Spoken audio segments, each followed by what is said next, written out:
ഇന്നൊരു cracker recipe ആയാലോ, അത് യോഗട്ടും കൊണ്ട് വളരെ സിമ്പിളായിട്ടുള്ളൊരു ഐറ്റമാണ്. നമുക്കൊരു മിഡ് ടൈം സ്നാക്കൊക്കെ ആയിട്ട് കഴിക്കാൻ വേണ്ടിയിട്ട് പറ്റിയിട്ടുള്ളൊരു ഹെൽത്തി ആയിട്ടുള്ളൊരു ഐറ്റമാണ്. അപ്പോൾ ആദ്യം തന്നെ ഞാനിവിടെ യോഗട്ട് എടുത്തിട്ടുണ്ട്.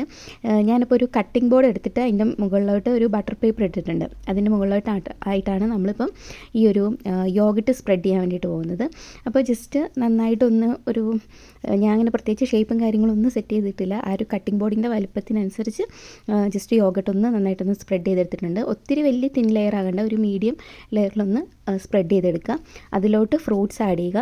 ഇപ്പോൾ ഞാൻ ഇവിടെ എടുത്തിരിക്കുന്ന ഫ്രൂട്ട്സ് ഓറഞ്ച് ഇട്ടിട്ടുണ്ട്, ദെൻ കുറച്ച് സ്ട്രോബെറിയുടെ സ്ലൈസസും പിന്നെ എടുത്തിരിക്കുന്ന ബ്ലൂബെറീസുമാണ്. അപ്പോൾ നമുക്ക് ഇഷ്ടമുള്ള ഫ്രൂട്ട്സ് ആഡ് ചെയ്യാം. മാംഗോസ് ഒക്കെ ഉണ്ടെങ്കിൽ മാംഗോ കാര്യങ്ങളൊക്കെ വേണമെങ്കിൽ ആഡ് ചെയ്യാം.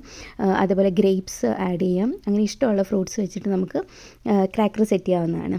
അപ്പം അതിന് ശേഷം ഞാനിപ്പം കുറച്ച് ഹണി സ്പ്രെഡ് ചെയ്തിട്ടുണ്ട്. ഹണി സ്പ്രെഡ് ചെയ്തു. അതിനൊപ്പം തന്നെ കുറച്ച് ചോക്ലേറ്റ് സിറപ്പും കൂടി ഒന്ന് ആഡ് ചെയ്തിട്ടുണ്ട്. ഇത്രേ ഉള്ളൂ, സംഭവം റെഡിയായി. ഇത് ഇനി ഓവർ നൈറ്റ് നമ്മൾ ഫ്രിഡ്ജിൽ വെക്കണം കേട്ടോ. ഓവർ നൈറ്റ് ഫ്രിഡ്ജ് വെച്ചതിന് ശേഷം ഞാൻ എടുത്തിട്ടുള്ളതാണിത്.